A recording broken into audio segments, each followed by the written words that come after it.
Northwestern Diesel. Diesel was not in the best of moods.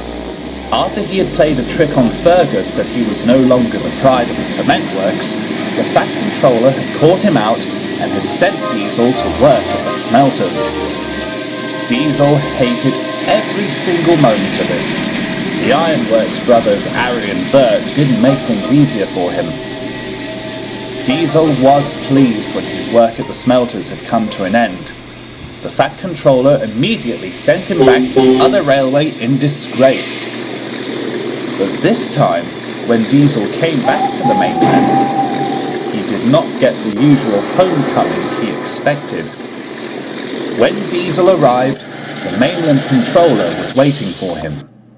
He looked very stern and very cross. Good morning, sir," Diesel stuttered. "Save me the detail," the mainland controller interrupted. "Diesel, I have finally had it. I am fed up of you being brought back here all the time as soon as you cause problems for Sir Topham's railway. I can't keep it up anymore. Diesel, I am no longer going to keep you on my railway. You can find somewhere else to live as far as I'm concerned." With that, the mainland controller turned sharply on his heels and walked away. At first, Diesel didn't seem to care, until the realization kicked in. Now he didn't have a home. Sodor didn't want him, the mainland didn't want him. Diesel didn't know what to do. "If I go back to Sodor, they'll hate me," he whimpered.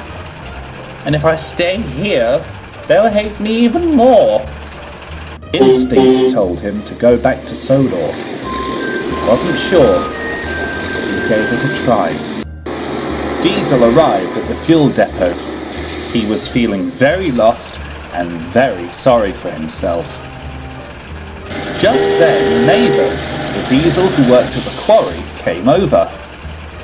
"What are you doing here?" she asked. "I thought the Fat Controller sent you away." Diesel gulped.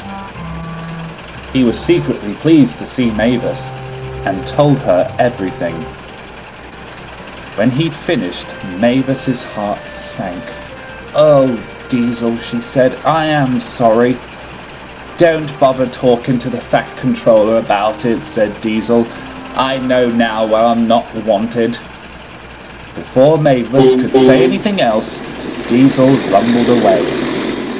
She had to do something, otherwise Diesel wouldn't have a home to go to. Later that day, Mavis was at the quarry. Thomas was helping her, as Bill and Ben had been called away elsewhere. Mavis was just telling Thomas what had gone on with Diesel, when to her surprise the Fat Controller arrived. "Mavis, Thomas," he boomed, "I hear you've been doing very well at the quarry. I've just come to congratulate you on your hard work." "Thank you, sir," said Thomas. "Thank you," said Mavis. "Sir, could I have a word?" The Fat Controller listened.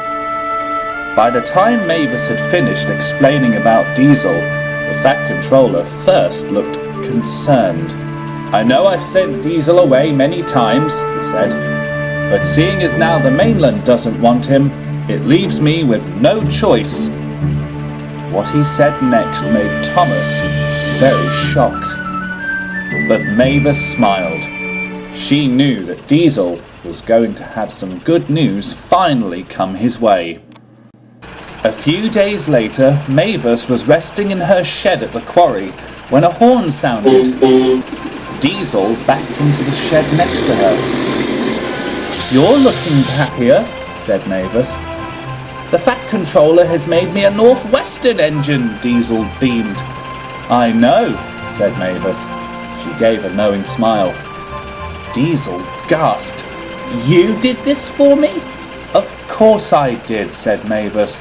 "We're Diesels. We should look out for each other just as the steam engines do." Diesel felt very happy. Diesel is still a devious engine because he's that sort. and he does have moments where he's still mischievous and often causes trouble for the engines.